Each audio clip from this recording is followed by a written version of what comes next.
100 में से 80 सीटें जीतकर बीजेपी ने रचा इतिहास, अमित शाह ने किया बड़ा दावा। जी हाँ दोस्तों, बड़ी जानकारी आप लोगों को बताना चाहेंगे। बिहार चुनाव से पहले अमित शाह ने बड़ा दावा कर दिया है।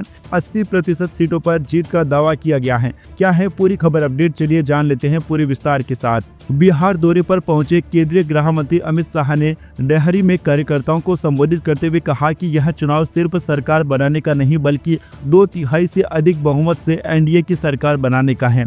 उन्होंने शाहबाद की 80% सीटें जीतने का लक्ष्य तय किया और नीतीश सरकार के काम की जमकर सराहना की। अपने संबोधन में शाह ने कहा मुख्यमंत्री नीतीश कुमार के कामकाज की उन्होंने जमकर सराहना की और कहा कि एनडीए सरकार ने बिहार के विकास को नई दिशा दी है।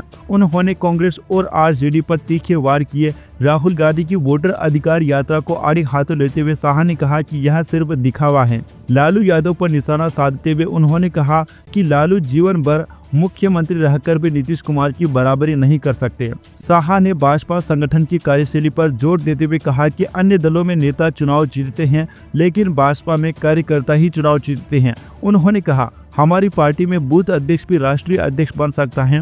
भाजपा का यही लोकतांत्रिक ढांचा इसको सबसे अलग बनाता है। शाह ने कार्यकर्ताओं से संकल्प लेने की अपील की कि वे मोदी और नीतीश सरकार की उपलब्धियों को घर घर तक पहुंचाएं। उन्होंने कहा कि जैसे जैसे भाजपा मजबूत होगी, एनडीए मजबूत होगा और बिहार उतना ही खुशहाल बनेगा। अमित शाह के इस बयान ने साफ कर दिया कि भाजपा बिहार चुनाव में किसी समझौते की स्थिति में नहीं बल्कि बड़े बहुमत की सरकार बनाने की इरादे से मैदान में है।